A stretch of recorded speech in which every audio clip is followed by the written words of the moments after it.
আজ 14ই নভেম্বর 2025। আমি অনুপ বিশ্বাস আর আপনারা দেখছেন এটাই রিয়ালিটিতে middle east morning news show.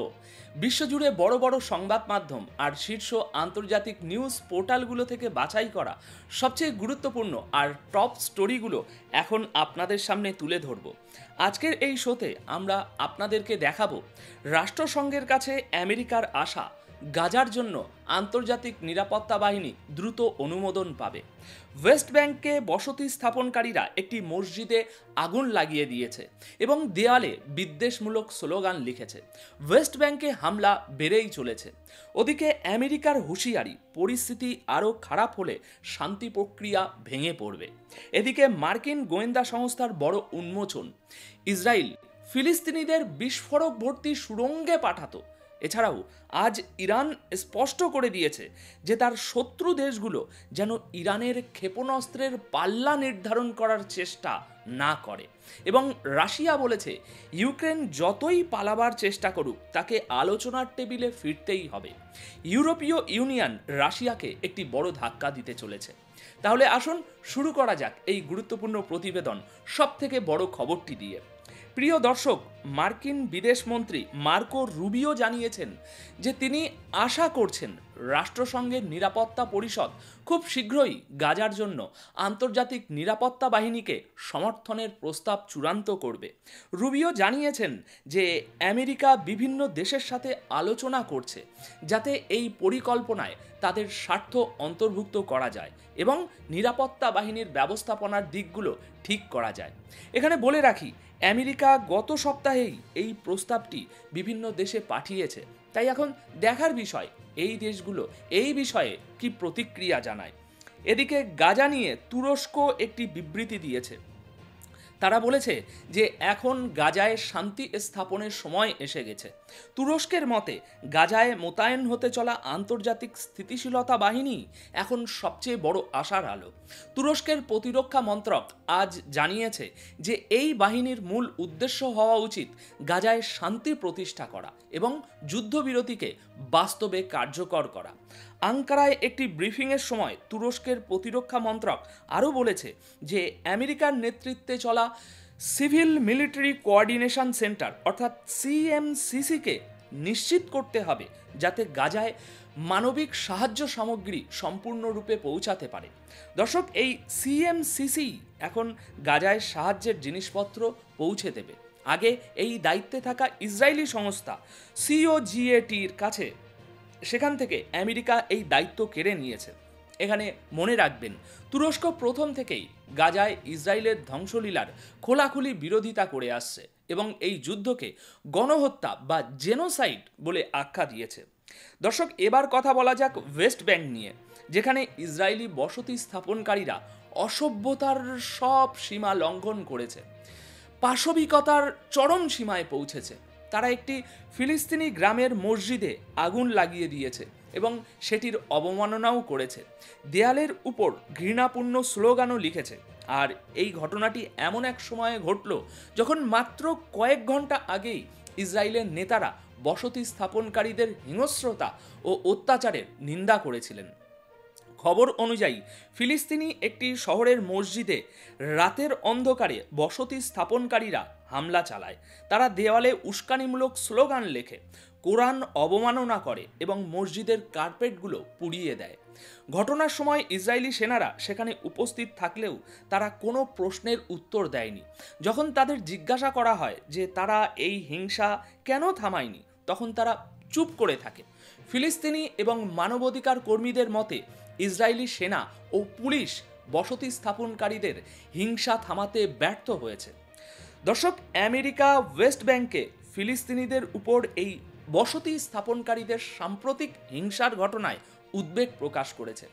আমেরিকার বিদেশমন্ত্রী মার্কো রুবিওর মতে পরিস্থিতি যদি এমনই থাকে তাহলে ওই অঞ্চলে উত্তেজনা আরও বাড়তে পারে, যার ফলে যুদ্ধবিরতি এবং শান্তি আলোচনা প্রভাবিত হতে পারে।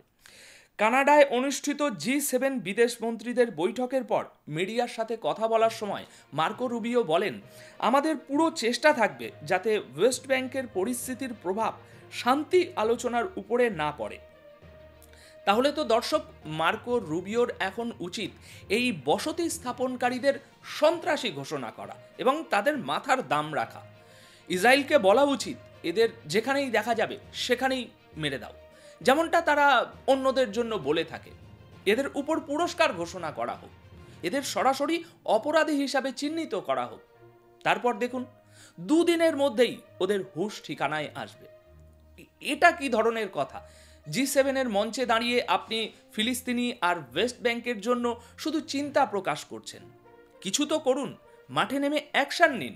আপনারা তো অ্যাকশন নেওয়ার জন্যই পরিচিত, তাহলে নিন অ্যাকশন। চলুন পরের খবরে যাওয়া যাক। মার্কিন কর্মকর্তাদের মতে আমেরিকা গত বছর এমন কিছু গোপন তথ্য সংগ্রহ করেছিল যেখানে দাবি করা হয়েছিল যে ইসরায়েল তার সৈন্যদের সুরক্ষার জন্য ফিলিস্তিনিদের গাজার সেই সব ভূগর্ভ সুড়ঙ্গে পাঠাচ্ছিল যেখানে বিস্ফোরক পদার্থ থাকার আশঙ্কা ছিল। অর্থাৎ সরাসরি ফিলিস্তিনিদের মানব ঢাল বানিয়ে মৃত্যুর মুখে ঠেলে দেওয়া হচ্ছিল যাতে তারা বিস্ফোরণে মারা যায় এবং ইসরায়েলি সৈন্যরা বেঁচে যায়। দুজন প্রাক্তন মার্কিন কর্মকর্তা জানিয়েছেন যে এই তথ্য হোয়াইট হাউস পর্যন্ত পৌঁছানো হয়েছিল এবং জো বাইডেনের সরকারের শেষ সপ্তাহগুলোতে গোয়েন্দা সংস্থাগুলো এর বিস্তারিত পর্যালোচনাও করেছিল। এদিকে ইসরায়েলি সেনাবাহিনী অর্থাৎ IDF এই অভিযোগ অস্বীকার করেছে। দর্শক এখানে মনে রাখবেন, আন্তর্জাতিক যুদ্ধ আইন অনুযায়ী যে কোনো সামরিক অভিযানে সাধারণ নাগরিকদের মানব ঢাল হিসাবে ব্যবহার করা সম্পূর্ণ নিষিদ্ধ। দর্শক এবার খবর ইরান থেকে। ইরান স্পষ্ট করে দিয়েছে যে তার শত্রু দেশগুলো যেন ইরানের ক্ষেপণাস্ত্রের পাল্লা নির্ধারণ করার চেষ্টা না করে।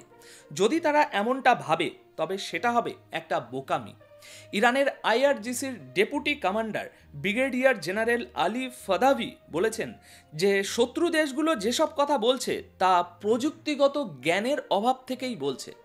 দেখুন, এর আগে ইরানের সুপ্রিম ন্যাশনাল সিকিউরিটি কাউন্সিলের সেক্রেটারি আলী লারিজানি, যিনি সর্বোচ্চ নেতা আয়াতুল্লাহ খামেনির খুব ঘনিষ্ঠ, তিনি বলেছিলেন যে ইরানের ক্ষেপণাস্ত্র কর্মসূচি পশ্চিমের সমস্যা নয়, কিন্তু এই বিষয়ে কথা বলে আমেরিকা এবং কিছু ইউরোপীয় দেশ নিজেদের আধিপত্য প্রমাণ করতে চায়।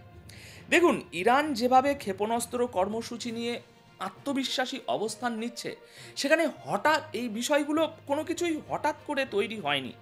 এই অঞ্চলে গত 2 দশকে যা কিছু ঘটেছে, ইরাক যুদ্ধ থেকে শুরু করে সিরিয়ায় হস্তক্ষেপ, সব কিছু ইরানকে তার প্রতিরক্ষা ক্ষমতা নিজের হাতে গড়ে তুলতে বাধ্য করেছে।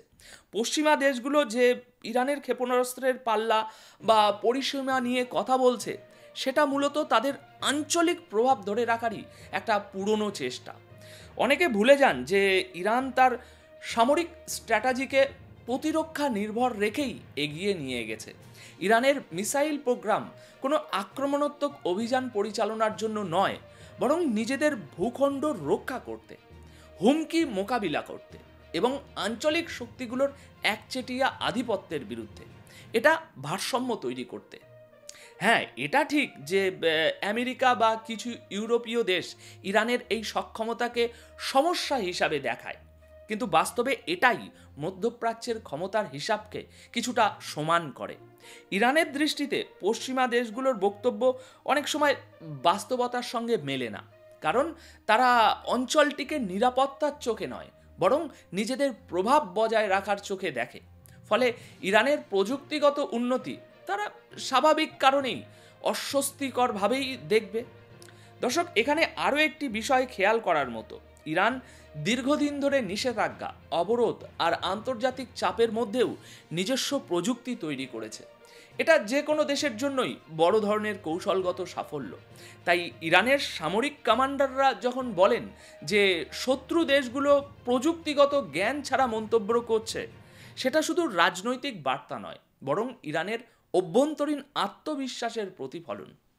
মধ্যপ্রাচ্যের নিরাপত্তা কাঠামোতে আজ একটা বাস্তবতা স্পষ্ট, ইরানকে বাদ দিয়ে এই অঞ্চলের নিরাপত্তার যে সমীকরণ সেটা তৈরি করা সম্ভব নয়। তাই ইরানের ক্ষমতাকে হুমকি বলে দেখালে তা বাস্তবতার সাথে একেবারেই খাপ খায় না, বরং রাজনৈতিকভাবে সুবিধাজনক একটা ন্যারেটিভ। ইরান এই ন্যারেটিভকে বলতে পারেন চ্যালেঞ্জ করেই দেখাতে চাইছে যে তাদের প্রতিরক্ষা কর্মসূচি বাইরের কারো অনুমতির উপর নির্ভর করে না। দর্শক, এবার খবর রাশিয়া থেকে। রাশিয়া বলছে যে ইউক্রেন সরকার আলোচনা এড়ানোর চেষ্টা করছে, কিন্তু তাকে রাশিয়ার সাথে আলোচনায় ফিরতেই হবে। রাশিয়ার মতে ইউক্রেনের বর্তমান মনোভাব তার জন্য পরিস্থিতি আরও কঠিন করে তুলবে।